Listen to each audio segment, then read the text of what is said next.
ও গুনাহগারের দল, আর কত ঘুমাবি? ওরে অন্যায় করছো, তোর বাড়ির দরওয়াজায় পুলিশ, তোরে গ্রেফতার করার জন্য বাড়ির চারপাশে পুলিশ ঘেরাও দিয়া ধরে রাখছে। তুই বের হলে তোরে এখন হ্যান্ডকাপ লাগায় জেলখানায় নিবে। এই খবর পাইলে তো ঘুমাইতে পারো না। ওরে তোরা গুনাহগার যারা গুনাহ করেছো, তোর পেছনে তো আজরাইল হাজির, জাহান্নামের ফেরেশতারা তোর পেছনে রেডি, মরিয়া গেলে হ্যান্ডকাপ লাগায় দিবে। ওই জাহান্নামী ফেরেশতার হাতে ধরার আগে একটু উঠা আল্লাহ কইয়া ডাকবে, আমি আল্লাহ তোর গুনাহ ক্ষমার জন্য প্রথম আসমানে হাজির।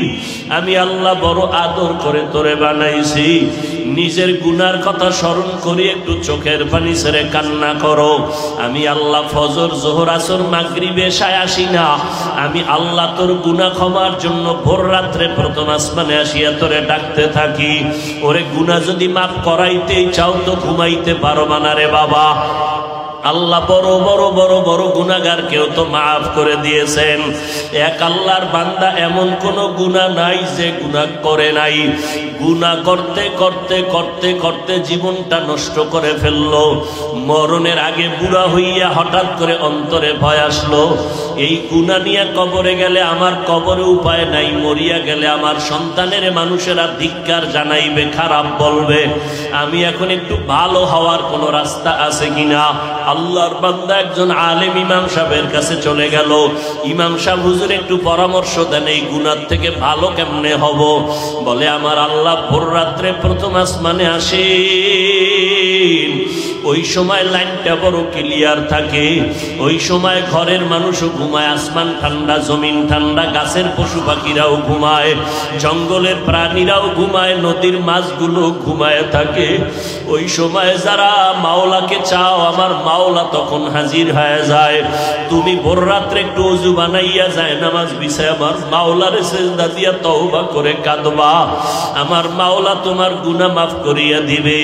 ইমাম সাহেবের পরামর্শ নিয়া ওই গুনাহগার ভোর রাতে ঘুমায় না, ওযু বানাইয়া ঘরের অন্ধকার একটা জায়গায় বসে মাওলাকে ডাক দিছে, ও দয়ার মালিক, এতদিন দুনিয়ার বাহাদুরিয়ার রং তামাশায় পড়িয়া তোমারে ভুলিয়া আমি তোমার নাফরমানি করতে করতে এখন শেষ সময় আসছি। আজকে থেকে আমি ভালো হইতে চাই, আর গুনাহ করব না রে আল্লাহ। আমার গুনার কারণে আমার হাত না পাক, আমার চোখ না পাক, আমার জিহ্বা না পাক, আমার অন্তর না পাক। ও আল্লাহ, তুমি আমাকে মাফ করে দাও। আল্লাহর বান্দা কান্না শুরু করলো। কান্নার আওয়াজ বাড়তে বাড়তে এই পাশে ঘরের মানুষ সজাগ।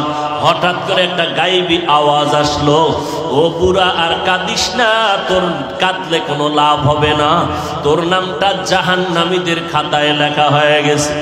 ওই বান্দা এখন আবার কান্না আরো বাড়ায় দিল। বিবি সাহেব ডাক দিয়া কয়, ও স্বামী আর কেন কাঁদো? তোমার নামটা তো জাহান্নামীদের খাতায় লেখা, তুমি কি আওয়াজটা শোনো নাই? আল্লাহর বান্দা বলে, বিবি, এই দরজা ছাড়া আর কোন দরওয়াজা আছে নাকি যেখানে কান্না করলে আমি ক্ষমা পাবো? কয়, না না, আর কোন দরওয়াজা নাই।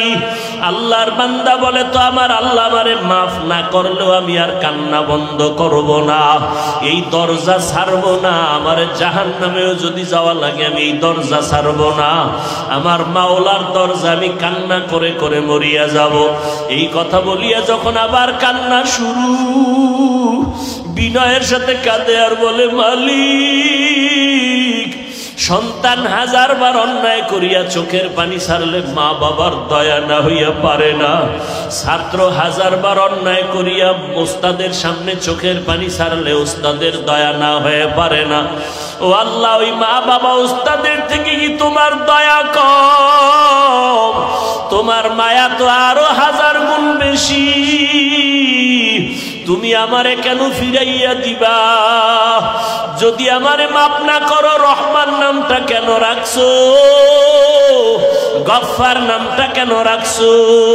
আল্লাহর বান্দা এভাবে যখন আবার কান্না শুরু করে দিল, হঠাৎ করে গায়েবী আওয়াজ বলে, রে বান্দা আর কাদা লাগবে না, তোর নামটা এখন জাহান্নামীদের খাতায় আর নাই, তোর নাম এখন জান্নাতীদের খাতায় লেখা হয়ে গেছে।